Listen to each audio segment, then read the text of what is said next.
Thou hast it now, King Cawdor. Glam is all, as the word woman promised, and I fear thou playest most foully for it. Yet it was said that it should not stand in thy posterity, but that myself should be rooted and father many kings. If there come true from them, as upon thee, Macbeth, their speeches shine. Why, by the varieties thee make good, may they not be my oracles as well, and set me up in hope? But hush, no more. Here is our chief guest. If he had been forgotten, it had been as a gap in our great feast, and all thing unbecoming. Tonight we hold a solemn supper, sir, and I'll request your presence. Lay your highness command upon me, to the which my duties are with most indissoluble tie forever knit. Ride you this afternoon? Aye, my good lord. We should have else desired your good advice, which still hath been both grave and prosperous, in this day's council, but we'll take tomorrow. It is far you ride? As far, my lord, as we fill up the time. Twixt this and supper, go not my horse the better. I must become a bower of the night, to our dark hour, or twain. Fail not our feast. My lord, I will not. We here, our bloody cousins, are bestowed in England and Ireland, not confessing their cruel parricide, filling their hearers with strange invention. But of that tomorrow, when therewithal we shall have cause of state craving us sternly. I you to horse. Adieu, till your return at night. Goes Queens with you.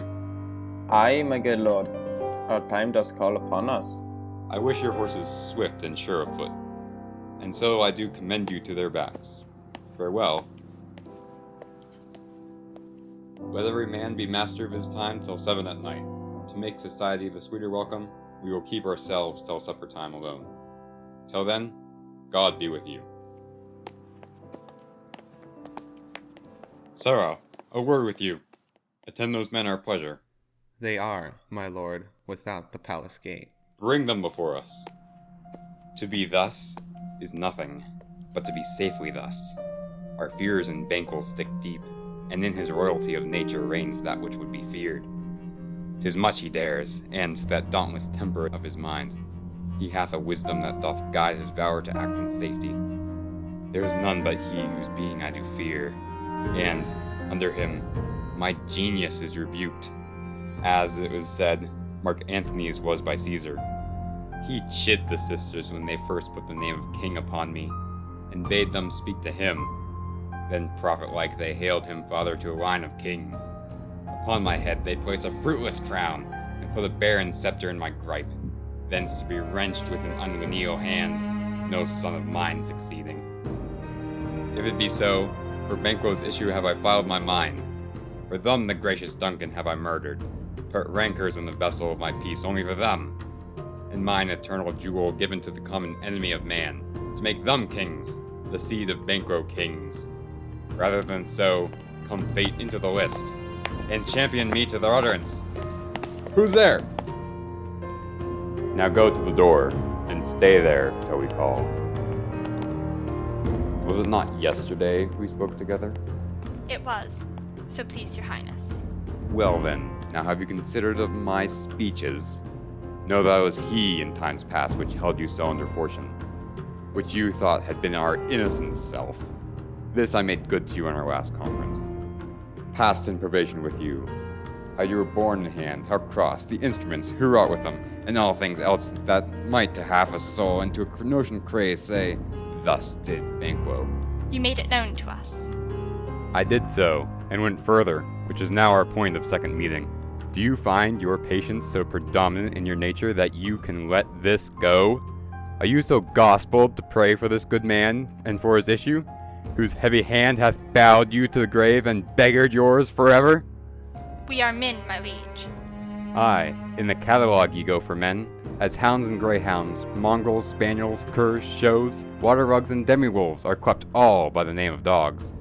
The valued file distinguishes the swift, the slow, the subtle, the housekeeper, the hunter, every one according to the gift which bounteous nature hath in him closed, whereby he does receive particular addition.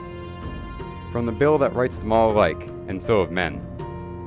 Now, if you have a station in the file, not in the worst rank of manhood, say it, and I'll put that business in your bosoms, whose execution takes your enemy off, grapples you to the heart and love of us, who wear our health but sickly in his life, which in his death were perfect. I am one, my liege, whom the vile blows and buffets of this world have so incensed that I am reckless what I do to spite the world. And I, another so weary with disasters, tugged with fortune, that I would set my lie on any chance to mend it or be rid on't. Both of you know Banquo was your enemy. True, my lord. So is he mine, and in such bloody distance that every minute of his being thrusts against my nearest of life. And though I could with barefaced power sweep him from my sight and bid my will vouch it, yet I must not, for certain friends that are both his and mine, whose loves I may not drop, but wail his fall who I myself struck down. And thence it is that I to your assistance do make love, masking the business from the common eye for sundry weighty reasons. We shall, my lord, perform what you command us. Though our lives... Your spirits shine through you. Within this hour at most I will advise you where to plant yourselves, acquaint you with the perfect spy of the time, the moment on it, for it must be done tonight, and something from the palace. Always thought that I required clearness, and with him, to leave no rubs nor botches in the work, Fleance his son, that keeps him company, whose absence is no less material to me than his father's, must embrace the fate of that dark hour. Resolve yourselves apart. I'll come to you anon. We are resolved, my lord. I'll call upon you straight. Abide within.